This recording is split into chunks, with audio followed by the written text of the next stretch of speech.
The red lights flashed across the control room as another alien transmission came through the deep space array. Lieutenant Jake Morrison rubbed his tired eyes and looked at the screen. He had been working the night shift at Earth's main listening post for 3 years now. Most of the time, he only heard static or natural space noise. Real alien signals were rare. Dr. Lisa Brooks walked over to his station with a cup of coffee. She was a head scientist at the facility and one of the few people who could translate alien languages. Her computer programs had learned to understand dozens of different alien speech patterns over the years. "What do you have this time, Jake?" she asked, sitting down next to him. Jake played the recording. Strange sounds filled the room, clicks, whistles, and what sounded like crying. The signal was weak and broken up, but it was clearly not human. "This one is different," Jake said. "It's coming from the Kepler system, about 30 light years away. The signal is really strong for something that far out." Lisa listened carefully and started typing on her computer. Her translation program began working on the alien sounds. After a few minutes, words started appearing on the screen. "Help us, please. Anyone who can hear this message. We are dying." Lisa's face went pale. "Jake, this is a distress call. A real one." They listened to more of the message as the computer translated it. The aliens called themselves the Zentri.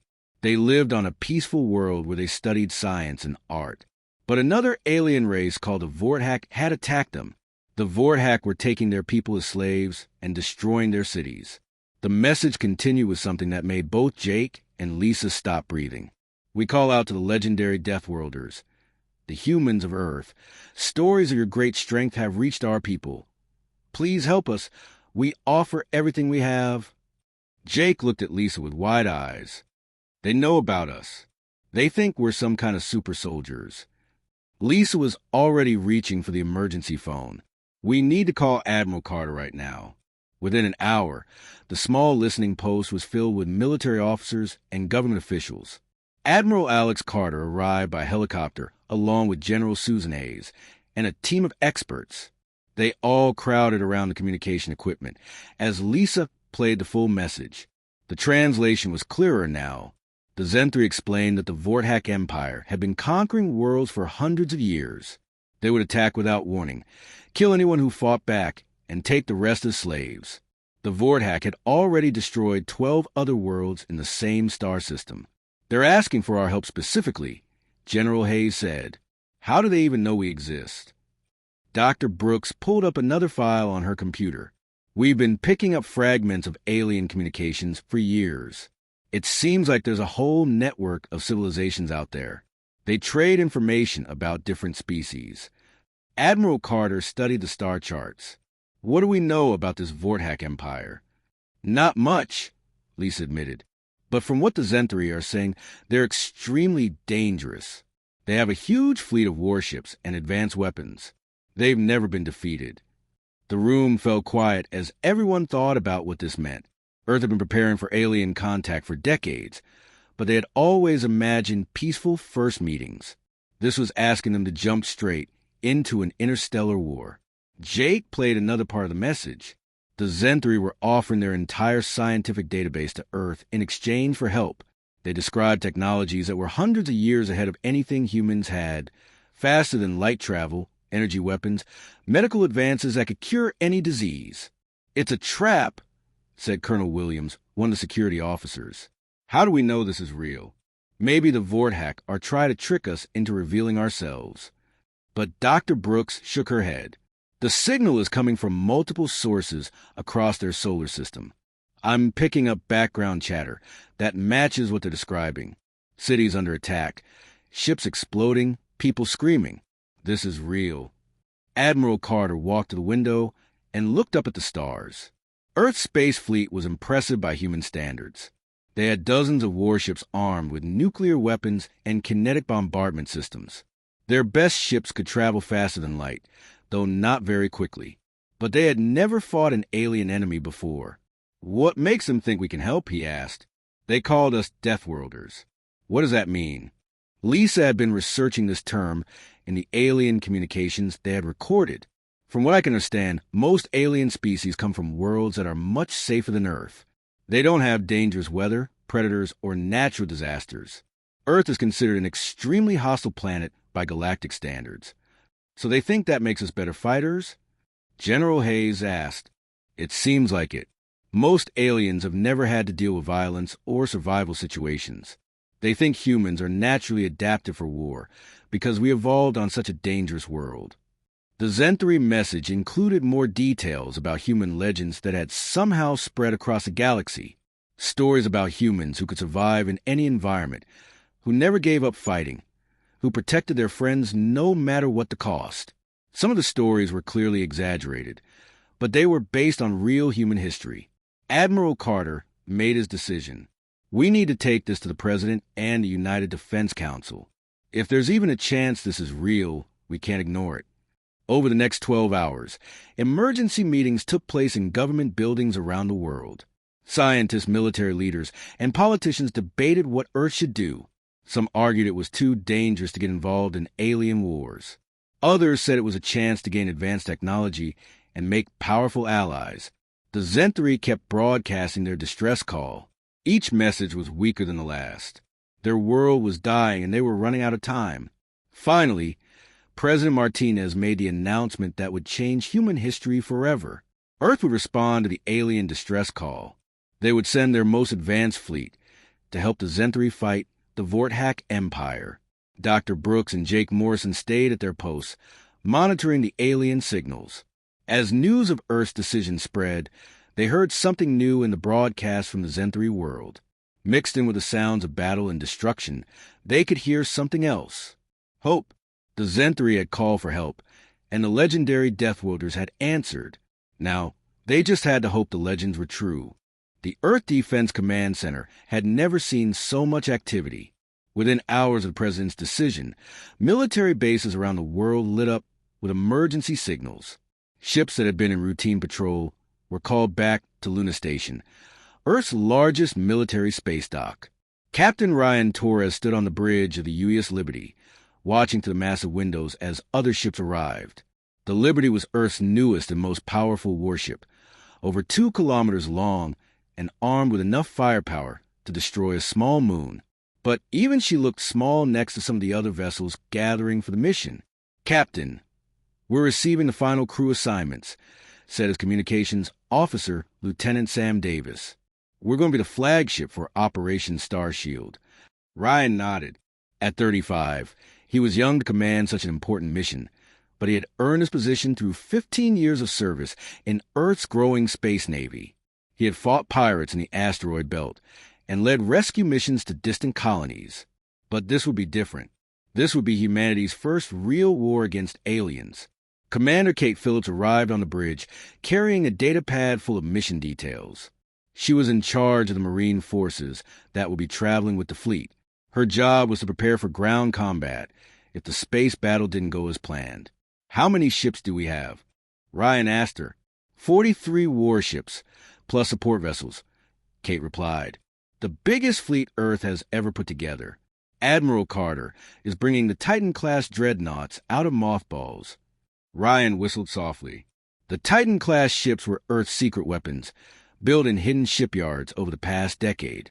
Each one was the size of a city and carried enough nuclear missiles to sterilize a planet.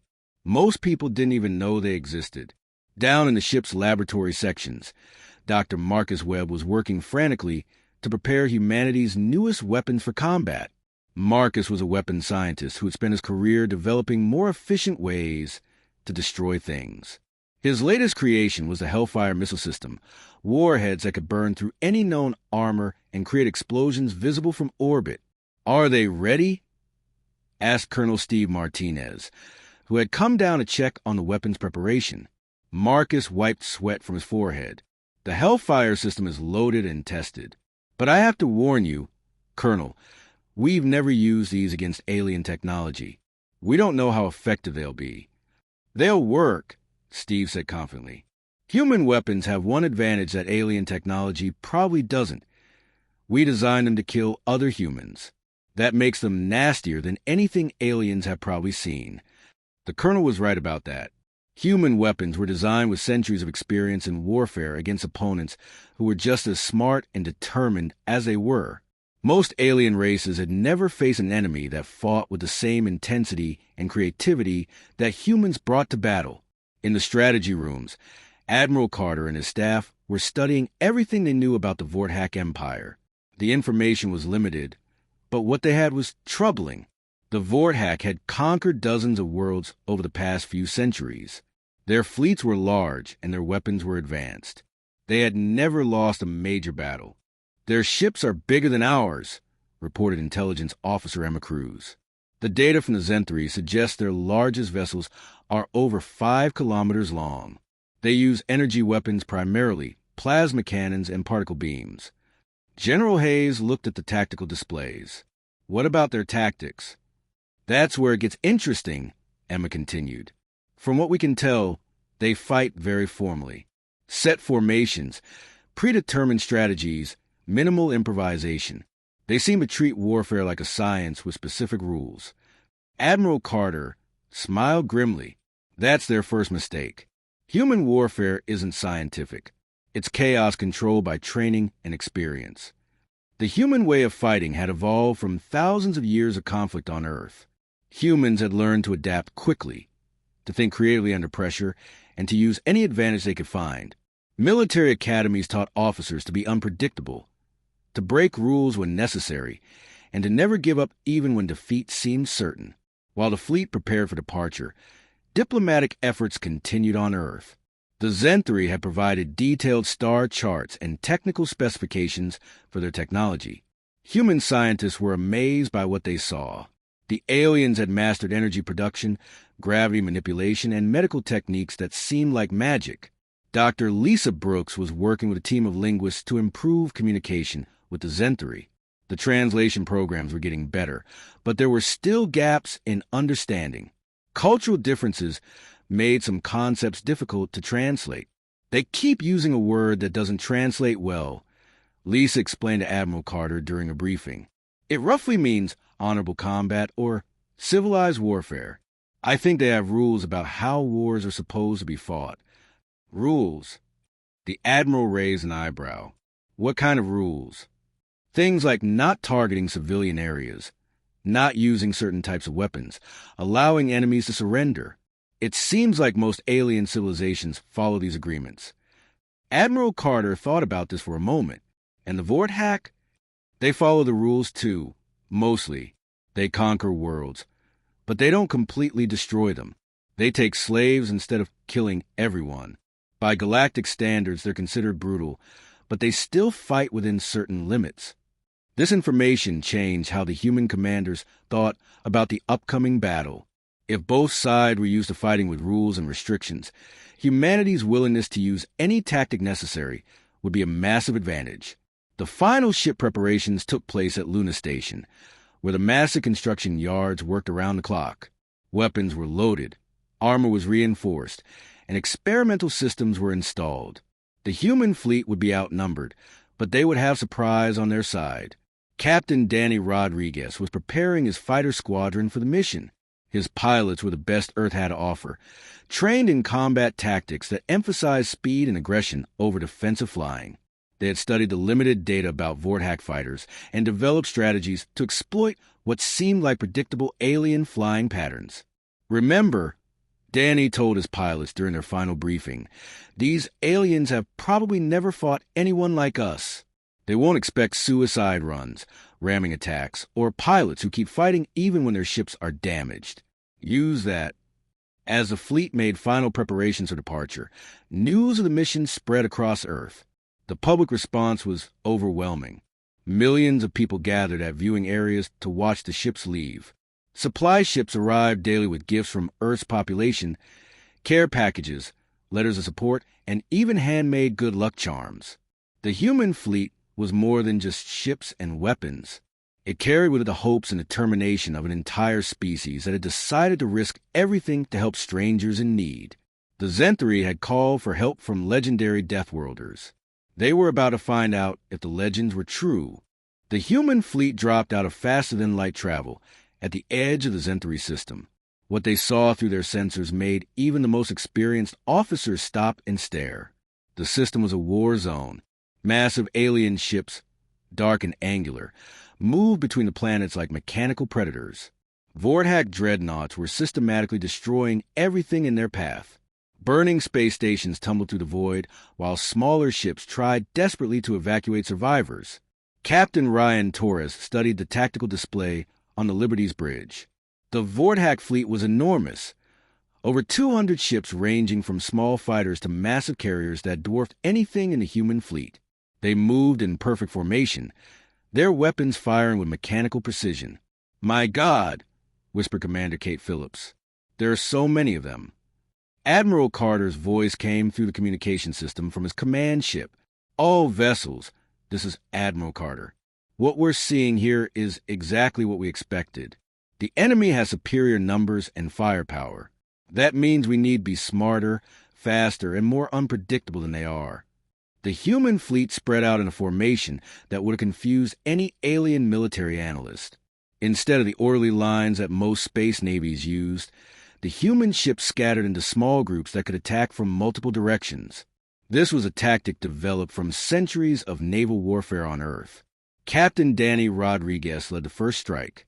His fighter squadron approached a Vorthack carrier that was launching assault shuttles toward Azenthree City. The alien ship was massive, over 3 kilometers long, with weapons platforms covering every surface. "All fighters, this is Rodriguez," Danny said into his radio. "We're going to hit them where they don't expect it. Ignore the weapons platforms and go straight for their launch bays." The human fighters accelerated to maximum speed, their engines screaming as they dove toward the alien carrier. The Vorthack fighters that came to intercept them flew in neat formations, following predetermined patterns that made them easy targets for the chaotic human attack style. Danny's fighter burst through the Vorthack defensive line and fired a full spread of missiles directly into the carrier's main launch bay. The explosions tore through the alien ship's interior, setting off secondary explosions that lit up the darkness of space. But the real shock came when Danny's fighter took damage from a Vorthack energy beam. Instead of retreating to safety, he turned his damaged ship around and flew it directly into another launch bay, sacrificing himself to cause maximum damage to the enemy. The Vorthack had never seen anything like it. Their military doctrine didn't include pilots who would deliberately destroy themselves to complete a mission. They had no defense against human desperation and determination. While the space battle raged, Sergeant Amy Johnson led a boarding party onto a damaged Vorthack cruiser. Human Marines had trained for this kind of close-quarters combat in the cramped corridors of space stations and underground bunkers. They moved fast and struck hard, using weapons and tactics designed for fighting in confined spaces. The Vorthack crew they encountered were tall, thin beings with gray skin and large eyes. They carried energy weapons and wore advanced armor, but they fought like they were following a textbook. They took cover in predictable positions and retreated when their formations were broken. Amy's Marines fought like predators. They used explosives to blast through walls, creating new attack routes that the aliens hadn't planned for. They threw grenades around corners and fired through thin bulkheads. Most importantly, they never stopped moving forward, even when they were outnumbered. These aliens fight like they're playing a game with rules, Amy reported to her commanding officer. They don't know what to do when we break their formations and attack from unexpected directions. The human assault teams captured 3 Vorthack ships in the first hour of fighting. The alien crew surrendered when their organized defenses collapsed, apparently unable to adapt to the chaotic human fighting style.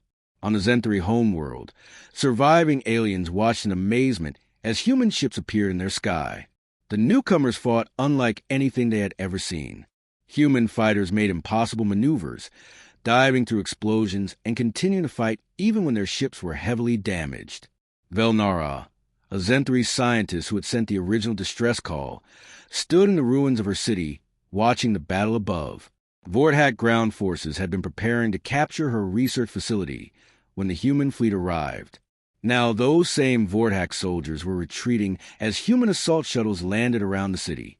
The humans who emerged from the shuttles were smaller than the Vorthack, but moved with deadly efficiency. They carried weapons that seemed crude compared to alien energy technology, but they used them with devastating effect. Human soldiers advanced through city streets like they had been born for urban warfare. Colonel Steve Martinez led the ground assault, coordinated his forces through a communication system that allowed instant updates and tactical changes. This was another advantage humans had developed through centuries of warfare, the ability to adapt their strategy in real time based on changing conditions. The Vorthak ground troops are retreating, Steve reported to the fleet command. They don't seem to know how to handle aggressive infantry tactics. They're used enemies who fight defensively. The Vorthak commander, General Fexmore, watched the battle from his flagship with growing alarm. His fleet had conquered dozens of worlds using the same proven tactics. Overwhelming firepower, organized formations, and superior technology had always been enough to defeat any resistance. But these humans fought with ferocity that defied logic. Their ships deliberately rammed into Vorthak vessels when their weapons ran out of ammunition. Their soldiers continued fighting even when surrounded and outnumbered. Their tactics made no sense according to any military doctrine the Vorthak had ever studied. "Sir," reported his tactical officer, "we're losing ships faster than our projections indicated. The human vessels are using irregular attack patterns that our defensive systems can't predict." General Fexmore studied the battle displays. His fleet still had a significant numerical advantage, but the humans were causing damage far beyond what their smaller numbers should have been capable of. They targeted weak points with precision, coordinated attacks from multiple directions, and never gave the Vorthak time to reorganize their formations. Most disturbing of all, the humans showed no fear of death. Vorthak military psychology was based on the assumption that all intelligent beings would value self-preservation above all else. The human willingness to sacrifice individual ships and soldiers to achieve tactical objectives was completely outside their understanding.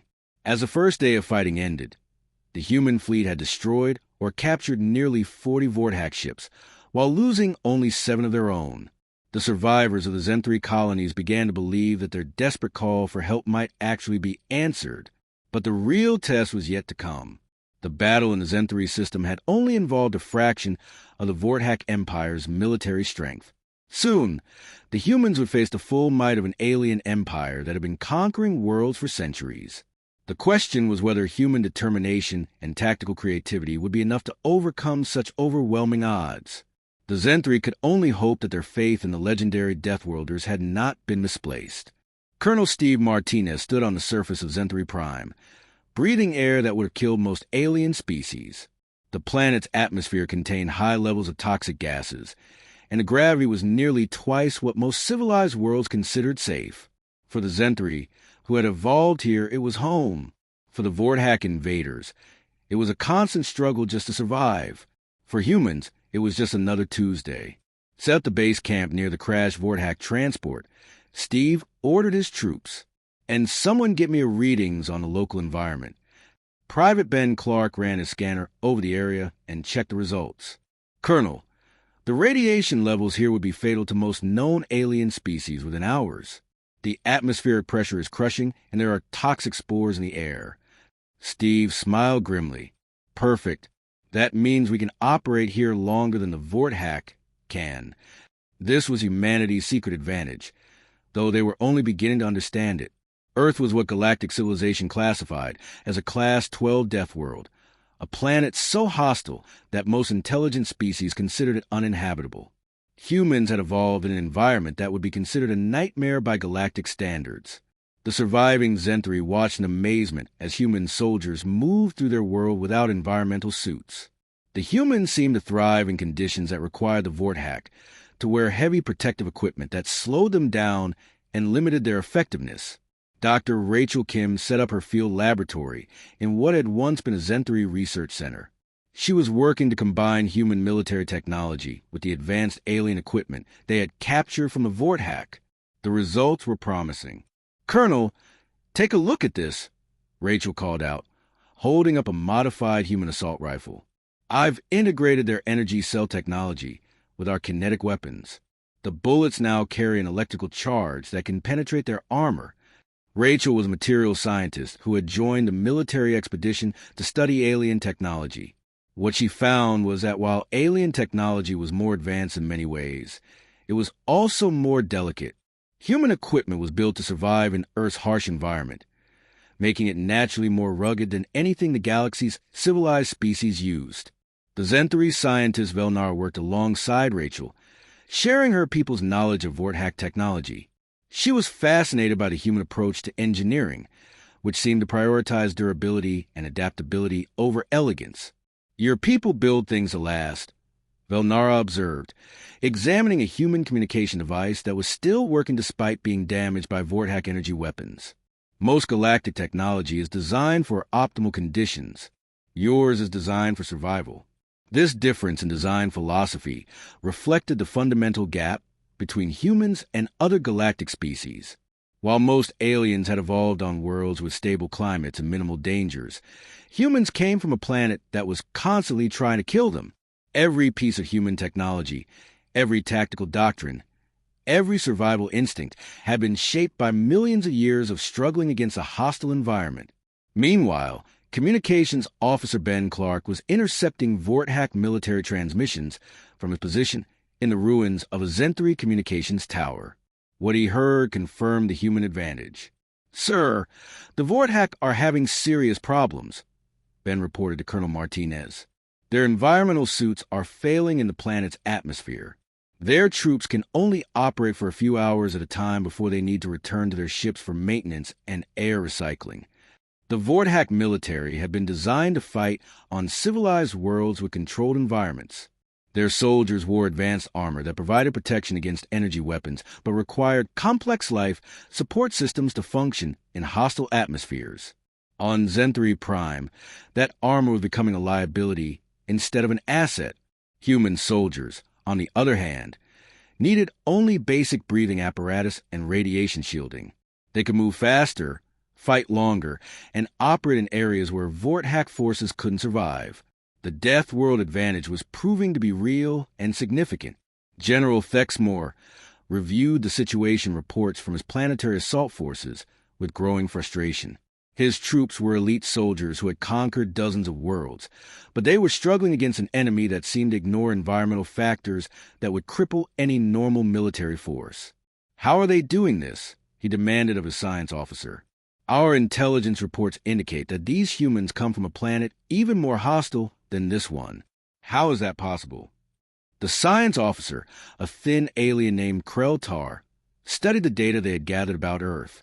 "Sir, according to our sensors, the human homeworld has extreme weather patterns, dangerous radiation levels, and atmospheric conditions that will require full environmental protection for our forces. They have somehow adapted to survive in these conditions naturally. This was beyond the Vorthack understanding of evolutionary biology. Most intelligent species developed on worlds that were stable and safe enough to allow the growth of complex civilizations. The idea that intelligence could evolve on a world as hostile as Earth seemed impossible, but the evidence was right in front of them. Human soldiers were operating effectively in conditions that required the Vorthack to wear cumbersome environmental suits. Human equipment continued functioning in atmospheric conditions that caused Vorthack technology to malfunction. Most importantly, human tactical doctrine seemed to assume that warfare would take place in hostile environments. Dr. Rachel Kim made another breakthrough when she analyzed captured Vorthack weapons. "Colonel, their energy weapons are incredibly sophisticated, but they have a critical weakness. They're designed to work in controlled environments. The toxic atmosphere here is interfering with their power systems." She showed him a Vorthack plasma rifle that had been damaged in combat. "Look at this. The internal components are perfectly engineered, but they're not sealed against contamination. Earth's weapons manufacturing assumes that equipment will be exposed to dust, moisture, and chemical pollutants. Theirs doesn't." This was another manifestation of the Deathworld advantage. Human technology had to be robust enough to function in Earth's chaotic environment, while alien technology was designed for the stable conditions of civilized worlds. Colonel Martinez was beginning to understand why the Zenthari had called humans legendary. It wasn't just that humans were good fighters, though they were. It was that they came from an environment so hostile that their very existence was proof of their ability to overcome impossible odds. As night fell on Zenthari Prime, human forces consolidated their positions while Vorthack troops retreated to their ships for environmental system maintenance. The humans had established a secure perimeter around the largest Zenthari city and were preparing to expand their control. But the real test was still coming. Intelligence reports indicated that a massive Vorthack reinforcement fleet was approaching the system. Soon, the humans would face not just a local occupation force, but the full military might of an empire that had been conquering worlds for centuries. The question was whether the Deathworld advantage would be enough when the Vorthack brought overwhelming numbers to bear. The humans had proven they could fight effectively in hostile environments, but they were still vastly outnumbered. The Zenthri could only hope that the humans' legendary status was based on more than just their ability to survive in impossible conditions. They needed the humans to be not just survivors, but warriors capable of defeating an enemy that had never known defeat. The next phase of the battle would determine whether Earth's Deathworlders were truly the galaxy's salvation or just another species destined to fall before the Vorthack Empire's relentless expansion. The alarm signals echoed through the human fleet as massive shapes appeared at the edge of the Zenthri system. The Vorthack terror fleet had arrived. Over 500 warships, including dreadnoughts, so large they looked like metal planets against the stars. Admiral Nicole Barnes stood on the bridge of her command ship, studying the sensor readings with calm determination. She had expected this moment since the first human ships entered the system. The Vorthack Empire would not allow their local forces to be defeated without sending overwhelming reinforcements. Admiral, the enemy fleet is 3 times larger than our intelligence estimates, reported her tactical officer, Lieutenant Dave Miller. They have ships we've never seen before. Some of them are over 8 kilometers long. Nicole nodded. Size isn't everything, Lieutenant. Remember, bigger ships make bigger targets. She was about to prove that human military doctrine could overcome even these odds. The approaching Vorthack fleet moved in perfect formation, following the same organized patterns that had brought them victory across the galaxy. But they had never faced an enemy that treated military rules as suggestions rather than laws. All ships. This is Admiral Barnes, she announced over the fleet communication system. The enemy expects us to meet them in traditional battle formation. Instead, we're going to show them what controlled chaos looks like.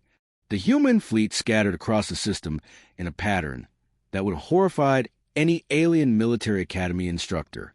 Ships broke into small groups, moved at random intervals, and took positions that seemed to serve no strategic purpose. To the Vorthack, it looked like panic and disorder. In reality, it was a carefully planned strategy based on thousands of years of human military experience. The scattered formation would force the enemy to divide their firepower while allowing human ships to concentrate their attacks on isolated targets. On Zenthri Prime, engineer Tony Adams was working in a captured Vorthack supply depot, surrounded by alien technology and human improvisation. Tony was a mechanical genius who had spent his career making broken things work and working things better. Now, he was applying that talent to alien technology. Dr. Kim, come look at this, Tony called out, wiping grease from his hands. He stood next to what had once been a Vorthack plasma cannon, but which now looked like something from a human weapons factory. Dr. Rachel Kim examined his work with amazement.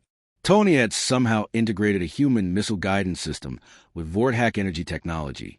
The result was a weapon that could fire plasma bolts with the accuracy of human smart bombs. How did you make it work? Rachel asked. The power systems aren't compatible. Tony grinned. I used parts from 6 different Vorthack machines and some wiring from a human communication array. It shouldn't work according to any engineering textbook, but it does. This was pure human innovation, the ability to combine different technologies in ways that their original designers never intended. While alien engineering was precise and elegant, human engineering was adaptable and creative. When humans couldn't make something work the right way, they found another way. Similar innovations were taking place throughout the human forces.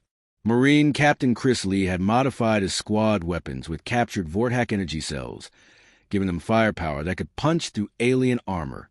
Combat engineers were building improvised fortifications using a combination of human construction techniques and alien materials. Most importantly, the humans were learning to fight the Vorthack more effectively with each encounter. They identified weaknesses in alien tactics and developed countermeasures faster than the Vorthack could adapt to human fighting methods. Chris Lee's Marines were proving this in the ruins of the Zenthri capital city. They had turned the urban environment into a maze of ambush points, and hidden firing positions. When Vorthack ground forces tried to advance through the city, they found themselves under attack from directions they hadn't anticipated. "The aliens fight like they're following a script," Chris reported to Colonel Martinez.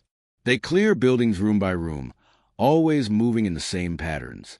Once you know their system, you can predict where they'll be and hit them before they know you're there." The Vorthack military doctrine was based on overwhelming firepower and systematic advancement.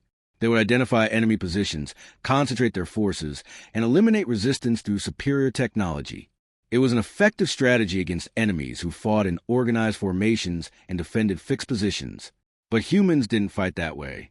They hit and ran, appeared where they weren't expected, and turned the enemy's strength against them. When the Vorthack concentrated their forces to attack a human position, they would find it empty. When they spread out to search for hidden enemies, the humans would concentrate their own forces and strike at weak points. In space, the battle was reaching its climax. The Vorthack terror fleet had moved into attack formation, their massive dreadnoughts taking positions to deliver devastating bombardments. Their commanders were confident that sheer firepower would overcome whatever tricks the humans might attempt. Admiral Barnes had other plans. "Execute Operation Thunderstorm," she ordered.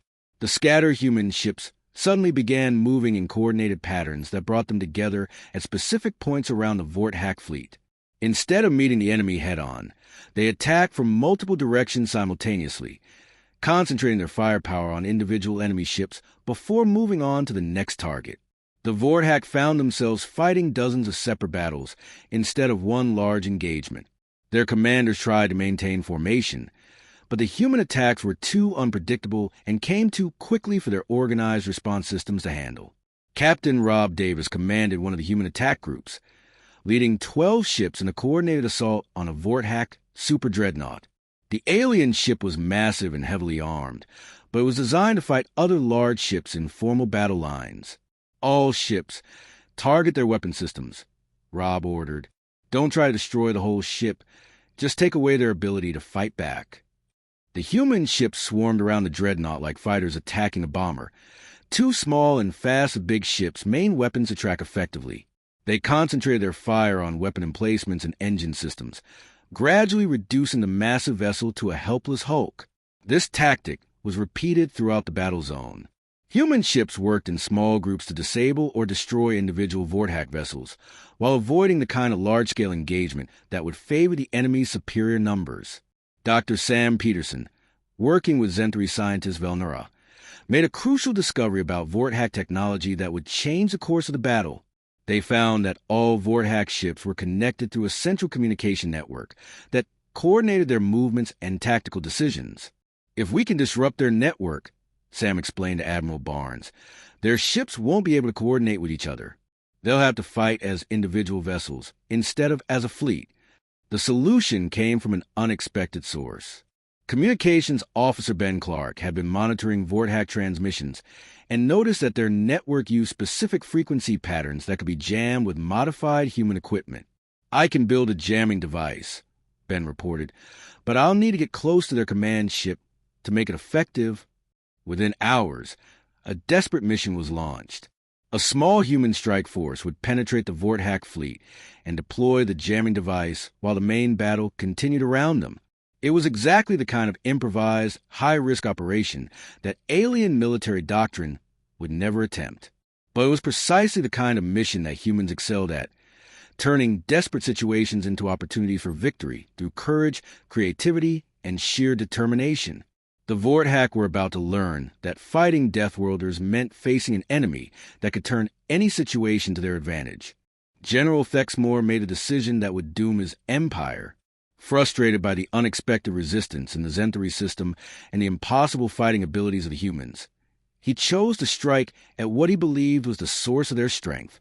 Send the 7th Terror Fleet to attack the human homeworld. He ordered his fleet commanders, "If we can threaten their planet, they will withdraw from the system to defend it." It was logical thinking by galactic standards. Most civilized species would indeed retreat to protect their homeworld if it was threatened. But the Vorthack had fundamentally misunderstood something crucial about human nature.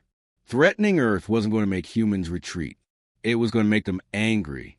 The communication reached Admiral Carter just as a human jamming operation was beginning to show results.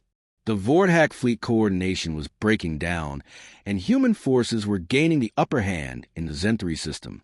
Then came the message that changed everything. "Admiral, we're receiving an emergency transmission from Earth Defense Command," reported the communications officer. "A large Vorhack fleet has attacked the Luna colonies. They're demanding our withdrawal from Zenthri space." Admiral Carter's face went stone cold. "How large a fleet?" "Over 300 ships, sir. They've already destroyed 2 defense stations and are threatening civilian targets." The bridge of the command ship fell silent. Every human officer understood what this meant. The Vorhack had escalated the conflict beyond military targets. They were threatening human civilians to achieve a military objective. Admiral Carter activated the fleet-wide communication system. "All units, this is Admiral Carter. The enemy has made a critical error. They have attacked Earth's colonies and threatened our civilians. Effective immediately, all rules of engagement are suspended. We are now in a state of total war." Those words sent a chill through both the human fleet and any aliens monitoring the communications. Most galactic civilizations had concept of limited warfare, conflicts with specific objectives and accepted boundaries. Total war was something from humanity's primitive past, a concept that civilized species had abandoned, but humans had never really abandoned it. They had simply been saving it for when it was truly needed. Fleet Admiral Karen Wright received emergency activation codes at Earth's primary military command center. Within minutes, she was authorizing the deployment of weapons and tactics that had been classified as last resort only since their development. "Activate the Titan squadrons," she ordered. "Release the Planet Breaker missiles. And send a message to all Earth colonies. Any civilian who wants to fight is hereby authorized to join the defense forces." The response was immediate and overwhelming. Human colonies that had been peaceful research stations and trading posts transformed overnight into armed fortresses. Civilian ships were fitted with military weapons. Mining equipment was converted into orbital bombardment systems. Most importantly, millions of humans volunteered for immediate military service. This was a human response that no alien species could have predicted. Instead of trying to negotiate or seeking a peaceful solution, humanity's reaction to the threat against their civilians was to mobilize their entire civilization for war. Captain Rob Davis led the first retaliatory strike against the Vorhack forces that had attacked Luna. His squadron had been reinforced with ships carrying the new Planet Breaker missiles, weapons designed to crack the crust of worlds if necessary. "All ships, we're not here to capture enemy vessels or take prisoners," Rob announced to his crews. "We're here to destroy every Vorhack ship in this system. No survivors." The human attack was unlike anything the Vorhack had experienced in their centuries of conquest. There were no attempts at negotiation, no offers of surrender, no limitations on targeting. The humans came with a single-minded purpose of complete destruction. Captain Paul Young, commanding a squadron of converted civilian ships, demonstrated the new human approach to warfare. When his freight hauler encountered a Vorhack cruiser, he didn't try to outrun it or call for help. Instead, he loaded his cargo bays with explosives and rammed his ship directly into the alien vessel at maximum speed. The explosion destroyed both ships, but it sent a message that spread quickly through the Vorhack fleet. These humans were willing to sacrifice everything to achieve victory. They fought with a desperation and determination that made no sense, according to galactic military psychology. Dr. Nathan Webb, working at Earth's primary weapons research facility, received authorization to deploy Project Mindbreak, a weapon that had been considered too cruel for normal warfare. The device used advanced neural technology to disrupt the Vorhack's ability to coordinate their slave soldiers. "Sir, you sure about this?" asked his assistant. "The weapon could cause permanent psychological damage to any Vorhack it affects." Nathan looked at the reports of Vorhack attacks on civilian targets. "They threaten our families. Deploy it." The psychological warfare weapon had an effect beyond what anyone had expected. When Vorhack slave soldiers began refusing orders and their coordination systems failed, panic spread through their fleet. The Vordak had built their empire on the assumption that they could control their enemies through superior organization and technology. But humans were showing them that there were forces more powerful than organization or technology. Rage, determination, and the willingness to sacrifice everything for victory could overcome any technological advantage. Major Ashley Garcia led a boarding action against a Vordak command ship that demonstrated the new level of human aggression. Instead of trying to capture the ship intact, her Marines used explosives to blast holes in the hull and fought their way through compartments filled with toxic atmosphere and zero gravity. "We're not here to take prisoners," Ashley told her troops. "We're here to send a message. Anyone who threatens human civilians will face the consequences." The Vordak crew they encountered were unprepared for this level of violent determination. Their military training assumed that intelligent beings would value their own survival above military objectives. The human willingness to accept massive casualties to achieve complete victory was outside their understanding. Intelligence Officer Emma Cruz intercepted Vordak communications that revealed the growing panic in their command structure. "Admiral, they're calling us the Screaming Death in their transmissions. Their commanders are losing control of their own forces." The Vordak military machine was beginning to break down under pressure it had never been designed to handle. Their soldiers were trained to fight organized enemies who follow predictable patterns. Humans who attacked with suicidal determination while screaming battle cries were beyond their psychological preparation.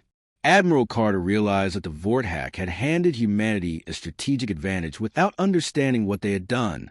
By attacking civilian targets, they had convinced the entire human species that this was not just a military conflict, but a war for survival. Send a message to General Thexmore. Admiral Carter ordered, "Tell him that his attack on our colonies was the biggest mistake his empire has ever made. We're no longer fighting for the Zenthri. We're fighting to destroy every Vordak ship in the galaxy." The threat was not empty rhetoric. Human forces throughout the galaxy were receiving new orders. Any Vordak vessel encountered was to be destroyed immediately. Any Vordak world identified was to be targeted for invasion. The humans were no longer fighting a limited engagement to help their allies. They were fighting a war of extinction against an enemy that had threatened their families. The Vordak Empire, which had conquered dozens of worlds through careful planning and overwhelming force, was about to face an enemy that fought without limits, without mercy, and without fear of death. They had awakened the Deathworlders, and now they would learn why that was a mistake no civilization should make. The Vordak Empire died not with a battle, but with a whimper. Emperor Kethval's surrender broadcast reached every corner of the galaxy, announcing the end of an empire that had dominated interstellar politics for over 3 centuries. The message was simple. The Vordak unconditionally surrendered to the humans of Earth and agreed to release all slave worlds immediately. Captain Paul Young stood on the bridge of his ship as it approached Zirian Prime, one of the first slave worlds to be liberated. His vessel was part of a humanitarian fleet, carrying medical supplies, food, and engineers to help rebuild worlds that had been stripped of resources by their Vordak masters. "Captain, we're receiving transmissions from the surface," reported his communications officer. Multiple species, all asking the same question. "Are we really free?" Paul smiled for the first time in months. "Tell them yes. The Vordak Empire is finished. They're free to govern themselves however they choose." The liberation of the slave worlds was happening across the galaxy. Human ships were arriving at dozens of systems to find alien populations that had lived under Vordak rule for generations. Some had forgotten what freedom looked like. Others had maintained secret resistance movements for decades, waiting for someone powerful enough to challenge their masters. All of them were amazed to discover that their liberators were the legendary Deathworlders they had heard whispered about in stories. Ambassador Monica Kelly arrived at the Zenthri homeworld aboard a diplomatic vessel that carried the most important cargo in human history, the formal alliance treaty between Earth and the first alien civilization to call them friends. Monica was a career diplomat who had spent her life preparing for her first contact with alien species. She had never imagined it would happen in the middle of an interstellar war. "Ambassador, the Zenthri government is ready to receive you," announced her aide. They prepared a ceremony to honor what they're calling the day the Deathworlders answered our call. Monica reviewed the treaty documents one more time. The agreement established formal diplomatic relations between Earth and the Zentri Republic, created trade relationships that would benefit both species, and most importantly, laid the foundation for what would become known as the Terran Protection Alliance. The ceremony took place in the ruins of the Zentri capital, surrounded by buildings that were being rebuilt with a combination of alien technology and human engineering techniques. Velnara, the scientist who had sent the original distress call, stood beside other Zentri leaders as they welcomed their human allies. 6 months ago, we sent a desperate message into the void, Velnara said during the ceremony. We call for help from beings we knew only through legends and stories. Today, we know that some legends are true. The humans of Earth prove that courage and determination can overcome any odds. Monica accepted the formal thanks on behalf of humanity, but she knew the real ceremony was taking place throughout the galaxy as dozens of species celebrated their freedom from Vorthak rule. On Earth, Fleet Admiral Karen Wright was overseeing the integration of captured Vorthak technology with human military systems.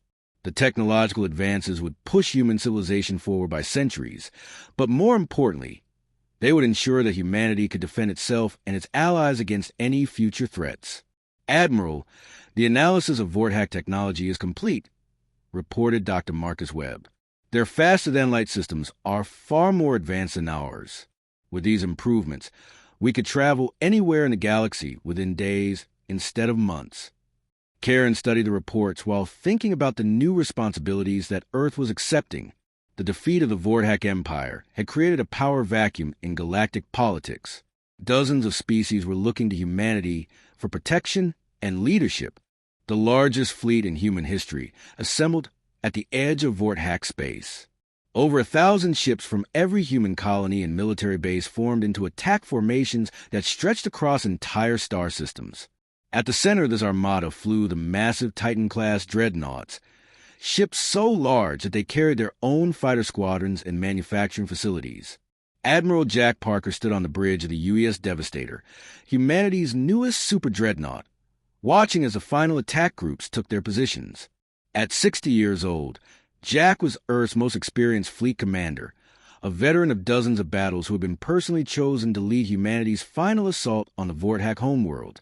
Admiral, all fleets report ready for jump, announced his communications officer. The enemy homeworld is 3 hours away at maximum speed. Jack nodded grimly. Intelligence reports indicated that the Vorthak homeworld was defended by the largest fortress network ever constructed. Orbital weapons platforms, automated defense fleets, and planetary shields that could withstand anything short of a supernova. No enemy had ever successfully attacked the Vorthak capital system, but no enemy had ever been angry enough to try. All ships. This is Admiral Parker. Jack announced over the fleet communication system. Today we end the Vorthak Empire. Not just defeat them, end them. They threatened our families, enslaved our allies, and declared war on everything we stand for. We're going to show them what happens when you wake up the Deathworlders. The human fleet jumped to faster-than-light speed, carrying with it the concentrated rage of an entire species. On board the ships were weapons that pushed the boundaries of what was considered acceptable in galactic warfare. Planet-killer missiles, reality-warping bombs, and biological weapons designed to destroy alien life support systems.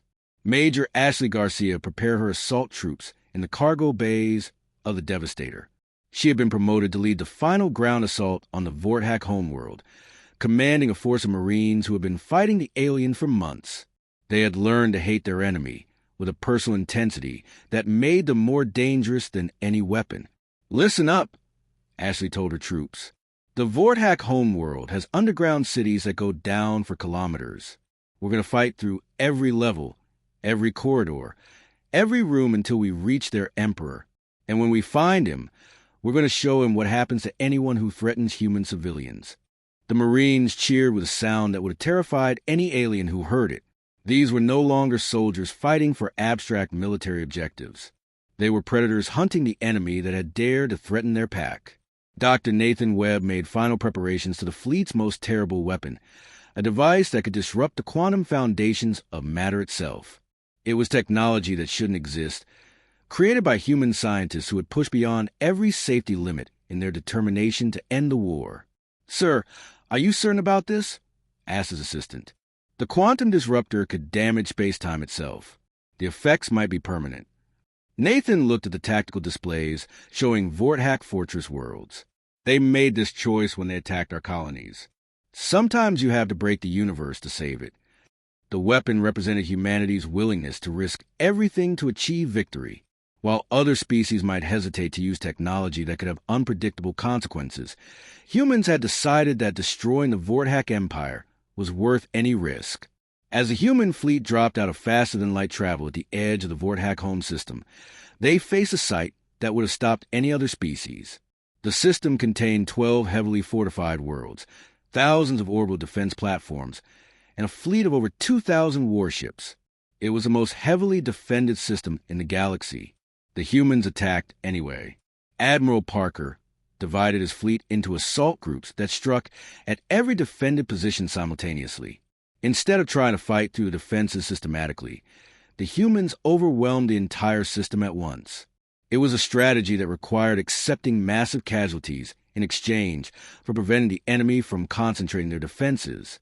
"Begin retrofitting the fleet with the new systems," she ordered, "and start planning patrol routes to cover all the former Vorthak territories. We're going to need a presence throughout the galaxy to maintain peace." The Terran Protection Alliance grew rapidly as species after species requested membership. The organization's charter was simple. Any civilization that agreed to peaceful coexistence and mutual defense could join. In exchange, they would receive Earth protection against anyone who threatened their freedom. Captain Rob Davis found himself commanding a patrol fleet that covered 3 entire star systems.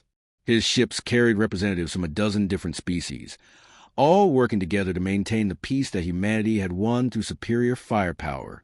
"Captain, we're receiving a distress call from the Helix Nebula," reported his tactical officer.